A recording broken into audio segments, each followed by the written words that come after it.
Citoyens tribuns, parmi les orateurs qui m'ont précédé et qui tous ont appuyé la motion d'ordre de notre collègue Curé, plusieurs ont été au-devant des objections qu'on pouvait faire contre elle. Ils y ont répondu avec autant de talent que d'aménité. Ils ont donné l'exemple d'une modération que je tâcherai d'imiter, en proposant d'autres observations qui m'ont paru leur avoir échappé. Et quant à ceux qui, parce que je combattrai leur avis, pourraient m'attribuer des motifs personnels indignes du caractère d'un homme entièrement dévoué à sa patrie, je leur livre pour toute réponse l'examen scrupuleux de ma conduite politique depuis le commencement de la Révolution et celui de ma vie privée. Je suis loin de vouloir atténuer les louanges données au premier consul. Ne dussions-nous à Bonaparte que le Code civil, son nom mériterait de passer à la postérité. Mais quelque service qu'un citoyen ait pu rendre à sa patrie, il est des bornes que la raison impose à la reconnaissance nationale. Si ce citoyen a restauré la liberté publique, s'il a opéré le salut de son pays, sera-ce une récompense à lui offrir que le sacrifice de cette liberté?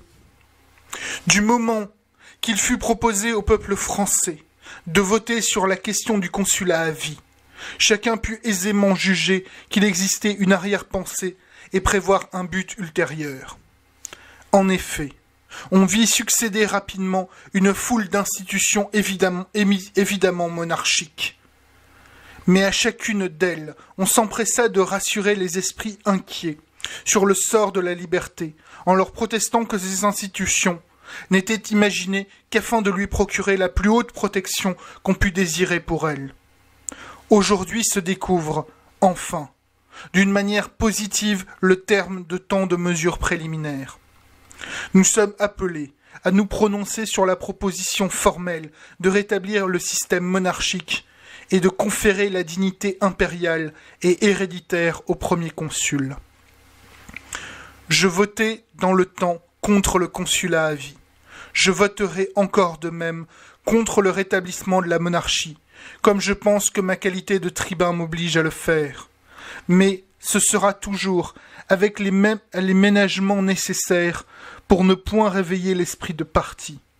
Ce sera sans personnalité, sans aucune passion que celle du bien public, en demeurant toujours d'accord avec moi-même dans la défense de la cause populaire. Je fis toujours profession d'être soumis aux lois existantes, même lorsqu'elles me déplaisaient le plus.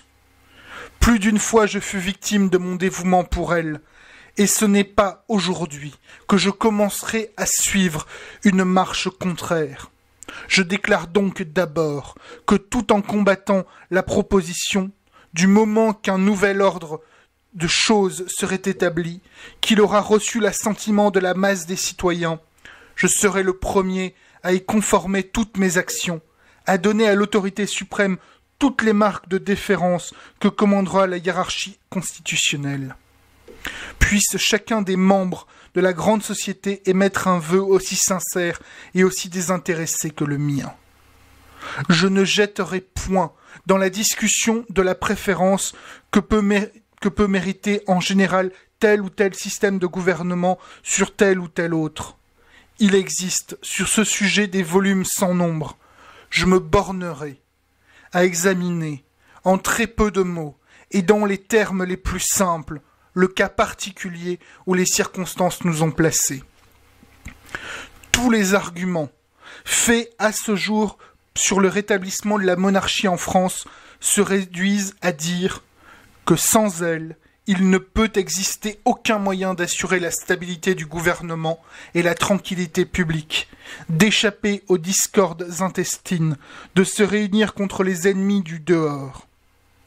Qu'on a vainement essayé le système républicain de toutes les manières possibles, qu'il n'a résulté de tant d'efforts que l'anarchie, une révolution prolongée et sans cesse renaissante, la crainte perpétuelle de nouveaux désordres et par suite un désir universel et profond de voir rétabli l'antique gouvernement héréditaire en changeant seulement de dynastie.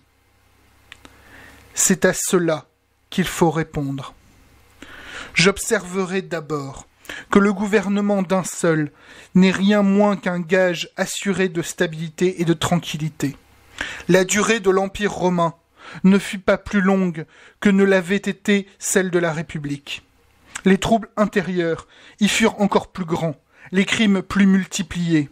La fierté républicaine, l'héroïsme, les vertus mâles y furent remplacés par l'orgueil le plus ridicule, la plus vive adulation, vile adulation, la cupidité la plus effrénée, l'insouciance la plus absolue sur la prospérité nationale. À quoi eût remédié l'hérédité du trône? Ne fut-il pas regardé comme l'héritage légitime de la maison d'Auguste? Un Dominicien ne fut-il pas le fils de Vespasien? Un Caligula, le fils de Germanicus? Un Commode, le fils de Marc Aurèle? En France, à la vérité, la dernière dynastie s'est soutenue pendant 800 ans. Mais le peuple fut-il moins tourmenté? Que de dissensions intestines, que de guerres entreprises au dehors pour des prétentions, des droits de succession que faisaient naître les alliances de cette dynastie avec les puissances étrangères. Du moment qu'une nation entière épouse les intérêts d'une famille, elle est obligée d'intervenir dans une multitude d'événements qui, sans cela, lui seraient de la plus parfaite indifférence. Nous n'avons pu, à la vérité, établir parmi nous le régime républicain, quoique nous l'ayons essayé sous diverses formes plus ou moins démocratiques. Mais il faut observer que toutes les constitutions qui ont été successivement éprouvées sans succès, il n'en est aucune qui ne fût née au sein de factions et qui ne fût l'ouvrage de circonstances aussi impérieuses que fugitives. Voilà pourquoi toutes ont été vicieuses. Mais depuis le 18 Brumaire, il s'est trouvé une époque unique, peut-être dans les annales du monde, pour méditer à l'abri des orages, pour fonder la liberté sur des bases solides, avouées par l'expérience et par la raison. Après la paix d'Amiens, Bonaparte a pu choisir entre le système républicain et le système monarchique. Il eût fait tout ce qu'il aurait voulu, il n'eût pas rencontré la plus légère opposition. Le dépôt de la liberté lui était confié. S'il avait rempli l'attente de la nation, qu'il avait jugé seul capable de résoudre le grand problème de la liberté publique dans les vastes États, il se fut couvert d'une gloire incomparable. Il est très vrai qu'avant le 18 Brumaire, l'État tombait en dissolution, et que le pouvoir absolu l'a retiré des bords de l'abîme. Mais que conclure de cela? Ce que tout le monde sait, que le corps politique sont sujets à des maladies qu'on ne saurait guérir que par des remèdes violents, qu'une dictature momentanée est quelquefois nécessaire pour sauver la liberté. Les Romains, qui en étaient si jaloux, avaient pourtant reconnu la nécessité de ce pouvoir suprême par intervalle. Mais parce qu'un remède violent a sauvé un malade, doit-on lui administrer chaque jour un remède violent? Les Fabius, les Cincinnatus, les Camille sauvèrent la liberté romaine par le pouvoir absolu. Mais c'est qu'ils se dessaisirent de ce pouvoir aussitôt qu'ils le purent. Ils l'auraient tué par le fait même qu'ils l'eussent gardé. César fut le premier qui voulut le conserver. Il en fut la victime. Mais la liberté fut anéantie pour jamais. Ainsi, tout ce qui a été dit jusqu'à ce jour sur le pouvoir absolu prouve seulement la nécessité d'une dictature momentanée dans les crises d'État, mais non celle d'un pouvoir permanent et inamovible. Ce n'est point par la nature de leur gouvernement que les grandes républiques manquent de stabilité. C'est parce qu'étant improvisées au sein des tempêtes, c'est toujours l'exaltation qui préside à leur établissement. Une seule fut l'ouvrage de la philosophie organisée dans le calme, et cette république subsiste pleine de sagesse et de vigueur. Ce sont les établissements de l'Amérique septentrionale qui offrent ce phénomène, et chaque jour, leur prospérité reçoit des accroissements qui étonnent les autres nations. Ainsi, il était réservé au Nouveau Monde d'apprendre à l'Ancien qu'on peut subsister paisiblement sous le régime de la liberté et de l'égalité. Oui, j'ose poser en principe que lorsqu'on peut établir un ordre des choses sans avoir à redouter l'influence des factions, comme a pu le faire le premier consul, principalement après la paix d'Amiens, Comme il peut le faire encore, il est moins difficile de former une république sans anarchie qu'une monarchie sans despotisme. Car comment concevoir une limitation qui ne soit point illusoire dans un gouvernement dont le chef a toute la force exécutive dans les mains et toutes les places à donner? On a parlé d'institutions que l'on dit propres à produire cet effet, mais avant de proposer l'établissement du monarque, n'aurait-on pas dû s'assurer préalablement et montrer à ceux qui doivent voter sur la question que de pareilles institutions sont dans l'ordre des choses possibles, que ce ne sont pas ces abstractions métaphysiques qu'on reproche sans cesse au système contraire? Jusqu'ici, on n'a rien inventé pour tempérer le pouvoir suprême, que ce qu'on nomme des corps intermédiaires ou privilégiés. Mais le remède n'est-il pas pire que le mal? Car le pouvoir absolu n'ôte que la liberté, au lieu que l'institution des corps privilégiés ôte tout à la fois la liberté et l'égalité.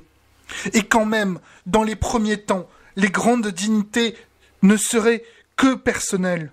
On sait assez qu'elles finiraient toujours, comme les grands fiefs d'autrefois, par devenir héréditaires. Sans doute, il n'y aurait pas à balancer sur le choix d'un chef héréditaire, s'il était nécessaire de s'en donner un.